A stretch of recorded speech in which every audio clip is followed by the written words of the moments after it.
I have huge number of Muslims and full of Waqf properties and everything.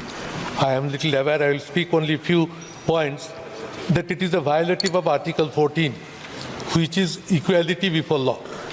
It is unconstitutional due to violation of Article 25 and 26 of the Constitution, which talks about right to freedom of religion. It is opposing that right. It is against federalism, as land as stated, the 7th schedule of the Constitution is a state subject. In Sardar Sayyidina Tahir Saifuddin Shahib versus State of Bombay, 1962, the Supreme Court ruled that states should not interfere in the matters of religion. This bill is divisive. The bill is anti-constitutional. The bill is anti-federal. Therefore, जो विपक्ष के चेहरे हैं वो bill को असंवैधानिक बता रहे। कांग्रेस सांसद इससे पहले बोल रहे थे, उससे पहले समाजवादी पार्टी के सांसद ने कहा कि ये ढांचे पर, संघीय जो ढांचा है उस पर हमला है। और अभी आप सुन रहे हैं टीएमसी सांसद को, वो भी कह रहे हैं कि ये बिल संघीय ढांचे पर हमला है। टीएमसी ने भी संशोधन बिल जो ये लाया जा रहा है उस पर सवाल खड़े किए हैं। When we came back to the parliament, many of the members took their oath with the constitution in hand. That was to protect the constitution, to imply that the constitution is supreme and it has to be protected. But today,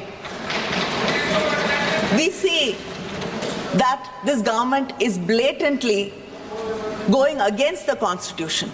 This bill is just not against the constitution, it's against federalism, it's against a religious minority, it is against human beings. Kanimozhi को आप यहाँ पर सुन रहे हैं जो ये कह रही हैं कि ये कॉन्स्टिट्यूशन के खिलाफ दरअसल सरकार जा रही है। आपने देखा कि देखिए जिस तरह के आसार पहले ही बन रहे थे, जब टेबल करने की इसको बात ही हुई तभी से ही तमाम जो मुस्लिम समाज से लेकर, मुस्लिम नेता से लेकर विपक्ष की जो आप आवाज यहाँ पर सुन रहे हैं वो विरोध इसका कर ही रहे थे। और अभी यहाँ पर देखिए सीधा सीधा ये बोल दिया कि उसमें बदलाव करने की कोशिश दरअसल सरकार की ओर से हो रही है। The bill allows non-Muslims to be a part of the work board. Like many people here have raised a question that will it be possible for a Muslim or a Christian to be part of the board which manages a Hindu temple? देखिए ये सवाल खड़े कर रहे हैं कि ये जो बिल है जो टेबल किया जा रहा है इसमें गैर मुस्लिमों को भी शामिल करने की बात है, और क्या क्रिश्चियंस को और मुस्लिमों को किसी हिंदू बोर्ड में हिस्सा बनाया जाएगा, ये सवाल कर रही है Kanimozhi. No. But then, why should somebody who does not believe in a particular religion have the right to make decisions on behalf of that religion? ये भी कह रही है कि जो एक धर्म को बिलोंग नहीं करता है, उस धर्म से जुड़ा हुआ नहीं है, वो कैसे ये निर्णय का हिस्सा बन सकता है। वक्फ बोर्ड में जो जगह दी जा रही है गैर मुस्लिमों को, उस पे कह रही है कनिमोई जी कि ये जो लोग हिस्सा भी नहीं है उस धर्म का, वो कैसे ये निर्णय ले सकते हैं, ये शक्तियां उन्हें क्यों दी जा रही हैं, ये असंवैधानिक है, असंसदीय है। Their own institutions. You're bringing others, now you're giving the right to decide whether the property belongs to the government or the work board, the collectors, and then another committee above them will be deciding whether the land. Kanimozhi का ये कहना है कि आप दरअसल वो जो उनके अधिकार हैं उनको शिफ्ट कर रहे हैं, उनके ऊपर एक और जो कमेटी है उसको आप बिठाने की और उसको जो सारी शक्तियां हैं वो देने की यहाँ पर बात कर रहे हैं, जबकि मामला इससे ठीक उलट है। मामला अगर हम देखें तो यहाँ पर एक ट्रांसपेरेंसी जो है वो इसके जरिए कहीं ना कहीं सरकार लाने की कोशिश कर रही है, लेकिन उसी चीज पर सवाल उठा रही है Kanimozhi. And they discover that it was a temple before this, and then there is hate, division, issues among the people of the country. Kanimozhi का ये कहना है कि ये सिर्फ नफरत फैलाने के लिए किया जा रहा है, लोगों को बांटने के लिए किया जा रहा है और ये फैसला सही नहीं है। ये भी कह रही हैं कि इससे पहले भी आप टीएमसी सांसद, सपा सांसद सबको सुन चुके हैं और सभी जो इंडी गठबंधन के अलग अलग दल हैं वो विरोध ही करते दिखाई दे रहे हैं। Particular religious group, and it violates Article 14 of the Constitution, which says equality before law. And it is omitting section 40 of the existing bill, which deals with the powers of the work board to decide whether a property is the work board जो property property को or लेकर not. Transparency लाने की बात है, देखिए पूरी दुनिया में जो भारत का वक्फ बोर्ड है, सबसे ज्यादा प्रॉपर्टी भारत के वक्फ बोर्ड के पास है, चाहे मुस्लिम देशों से भी हम कंपेयर करें, और इसी को लेकर ट्रांसपेरेंसी लाने के प्रावधान रखे गए थे, क्योंकि अभी अगर कोई केस होता है और वक्फ बोर्ड किसी प्रॉपर्टी पर अपना हक जाहिर करता है तो मामला वक्फ बोर्ड ही तय करता है कि प्रॉपर्टी किसकी है, कोर्ट भी जाने का प्रावधान नहीं है। वो प्रावधान यहाँ लाया जा रहा है, उसी पर कनीमोई ये कह रही हैं कि ये एक तरीका है सिर्फ प्रॉपर्टी वापस लेने का या उसको अपने हाथ में करने का, और ये बिल इसीलिए लाया जा रहा है क्योंकि दरअसल इससे पहले जो प्रावधान है या जो अधिकार दिए गए हैं उसके जरिए एक बार अगर वक्फ को प्रॉपर्टी चली जाती है तो फिर वो वापस नहीं ली जा सकती है। तो ये दरअसल यहाँ पर सवाल उठाते हुए तमाम जो विपक्षी जो यहाँ पर नुमाइंदे हैं, जो सांसद हैं, वो ये कहते हुए कि हैसियत को कम करने की कोशिश हो रही है और ताकत को शिफ्ट किया जा रहा है। ललन सिंह क्या कुछ कह रहे हैं, सुन लेते हैं। This is not JDU is a party here. JDU is a party here.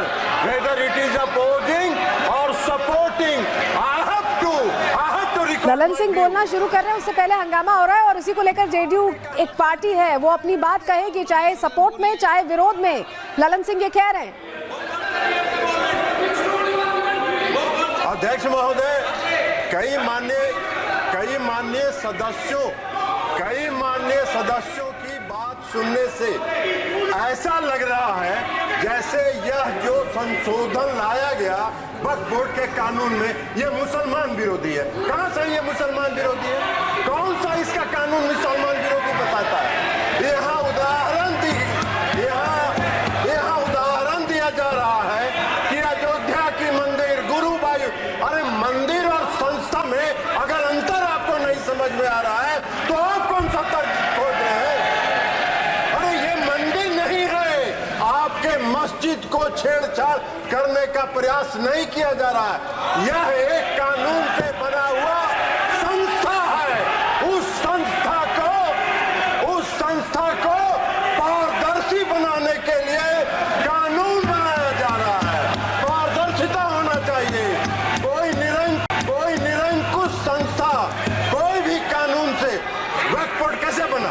Waqf board किसी कानून से बना है, और कानून से बना हुआ कोई भी संस्था अगर निरंकुश होगा तो उसमें पारदर्शिता लाने के लिए सरकार को हक है, अधिकार है कानून बनाने का। अब ये उसकी तुलना कर रहे हैं, मंदिर से। ये मंदिर से कहाँ उसका मतलब है? कोई धर्म के नाम पर बंटवारा नहीं हो रहा है, ये भ्रम फैलाना चाहते हैं। और ये बात करते हैं अल्पसंख्यकों की, अल्पसंख्यक की बात कर रहे हैं। केसी वेणुगोपाल जी अल्पसंख्यक की बात करते हैं। इस देश में हजारों पंजाबी सिखों को किसने मारने का काम किया था? किसने उसकी हत्या की थी? आपने की थी, आपकी पार्टी ने किया था। हम उसके गवाह हैं। हजारों सिख समुदाय, कौन सा सिख समुदाय जो टैक्सी ड्राइवर था उसने इंदिरा गांधी की हत्या की थी? सड़कों पर घूम के सिखों की हत्या कर रहे हैं और अल्पसंख्यक की दुहाई दे रहे। वाह रे वाह। इसलिए इस बिल को आना चाहिए, पारदर्शिता आनी चाहिए। संस्था में कोई भी संस्था पारदर्शी तरीके से काम करे, यही मेरा आपसे आग्रह है। Shrimati Supriya Sule. Sir, I stand here on behalf of the NCP vehemently requesting the government either to withdraw the bill completely. That is our request to this government, because no detailed consultations have been done with people who actually are running this organization today. So I request with full humility Sule को आप to यहाँ this पर सुन रहे हैं, government जो withdraw करने की बात कर रही हैं सरकार से इस बिल को। ये कहा जा रहा है उनकी तरफ से कि इसे विड्रॉ किया जाना चाहिए, लेकिन उससे पहले आपने ललन सिंह को सुना। उन्होंने कहा कि भाई हम पार्टी हैं, जेडीयू उनके सहयोगी हैं और वो पक्ष रख रहे हैं, हम इसको समर्थन करते हैं। और जो भी नैरेटिव बनाया जा रहा है तमाम जो भी विपक्षी दल हैं उनकी ओर से, वो बिल्कुल गलत नैरेटिव है। इसे तो पारदर्शी बनाने के लिए दरअसल लाया जा रहा हाँ। bill from the लेकिन media. सुनिए और क्या कुछ कह रही है Supriya It's a Sule. new way of this government working कि पहले मीडिया को बताएंगे फिर पार्लियामेंट होगा, तो हम पढ़ के पार्लियामेंट पहले मीडिया में बताएंगे पहले. How, what is this new work of starting, sir? So you are insulting the parliamentary system and a detail में कुछ democracy नहीं। which we are also proud of. Detail में कुछ नहीं है और सरकार भ्रमा रही है दरअसल। We have no problem. उन्होंने ये भी कहा कि मीडिया को पहले से ये कैसे पता है और हमें प्रावधान नहीं पता है। बिल टेबल होने का विपक्ष इंतजार यहाँ करता नहीं दिखाई दे रहा है। टेबल होते ही देखिए कुछ प्रावधानों पर चर्चा हो उससे पहले ही विरोध देखने को मिल रहा है। सुप्रिया सुले भी विरोध कर रही हैं। Sir, the other point is that you have deleted section 40. Yeah, please. एक मिनट नहीं, संसद में तो सर्कुलेट किया है ना इसको बिल्कुल। इसलिए वो कल But it came in the media before that. Bill It कल was ही सर्कुलेट हो गया था। It came in और the देखिए सभापति ये कह रहे हैं कि संसद में सर्कुलेट किया गया है, दिया गया। किरण रिजिजू भी इस पे जवाब दे रहे हैं। ये बिल नियम तहत लोकसभा सेक्रेटरीट में अपलोड होने के बाद, मेरा पत्र जाने के बाद फिर अपलोड हुआ, फिर कॉपी सर्कुलेट हुआ, उसके बाद किसी भी तरीके से पब्लिक डोमेन में आने के बाद इसमें लिख का कोई सवाल संसद नहीं। ने इस बल कल बीएससी में भी चर्चा हो चुके हैं। नो। कल बीएससी में सारे पार्टी के मेंबर्स बैठ करके चर्चा भी हो चुके हैं। देखिए माननीय सदस्य, प्लीज प्लीज एक मिनट देखिए, ये बिल सभी माननीय सदस्यों को